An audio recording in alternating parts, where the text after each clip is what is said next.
Spy Family continues to be greatness, continues to be the best anime of the season. Let's talk about it.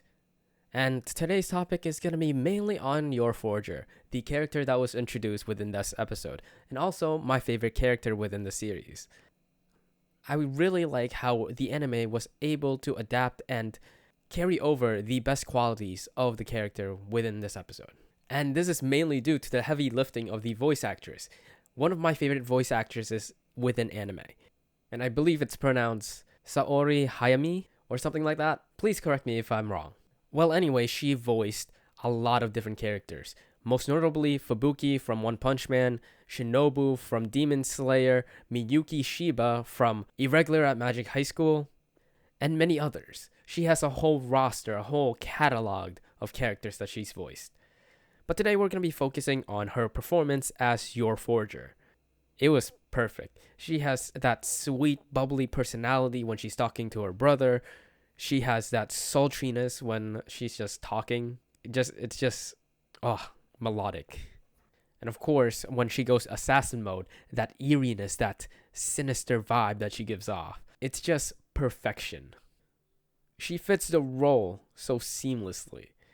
It's kind of scary, actually. You might actually want to watch out if you meet her in real life. I'm just kidding, of course. But anyways, let's actually talk about what happens within this episode. Lloyd needs to find someone that would fit the role of mother for the interview, because it's required for both parents to attend. Which kind of sucks for those single parents who are trying to give their children the best education that they can get, but now, because of this requirement, can't. But this works for this world that has this society that values classes, that values the elites. So, world building, I guess, right? And that's when Yor comes into play. She is single at the age of 27, and within this society, that's suspicious, a little bit sus.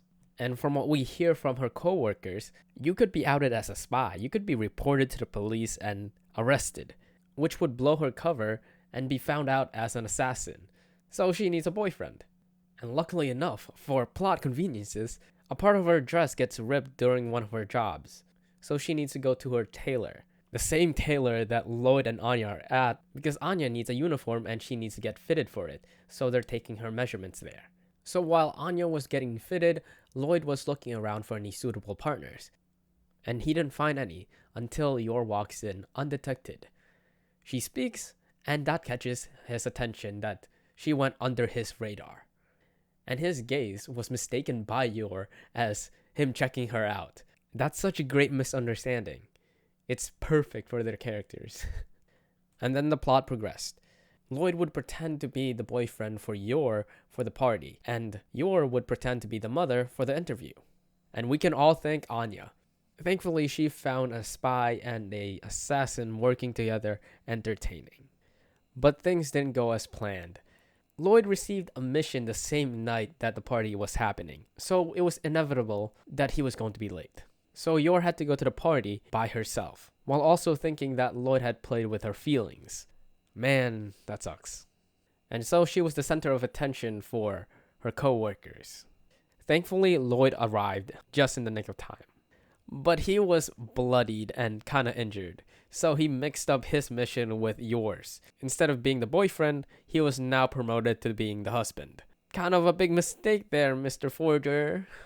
And so they rolled with the punches and just came up with even more elaborate lies. Man, this guy's a master at spouting BS. It's just second nature to him, honestly.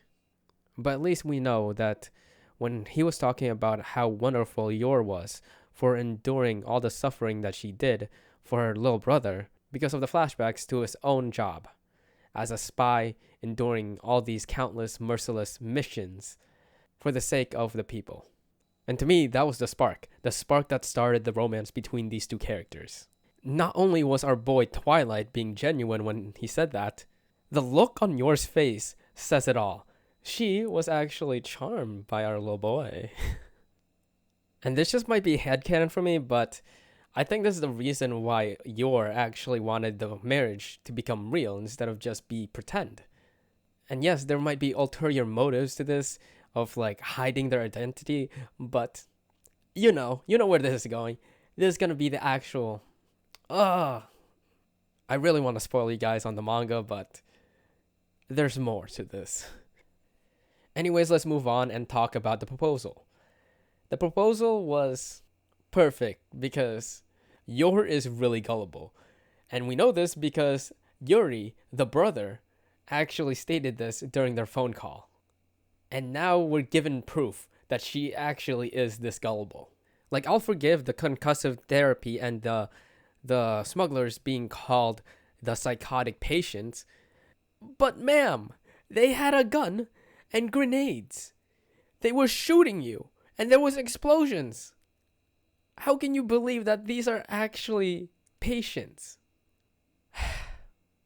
Man, I love Yor.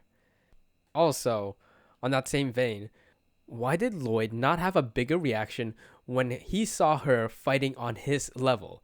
Like, you're the top operative for your organization, and this woman can just be on your level without any training. I thought you were the smartest person. Come on, Lloyd. You can't be doing this. This is a mistake. Call in another operative. Call in me. I'm better. No, I can't. I'm fucking weak as shit. Anyways, that's all I have to say. Next week, I'll be drawing their family photo. Hopefully, I can get it done by Saturday or Friday. We'll see. We'll see when we get there. That's all I have to say. Peace out.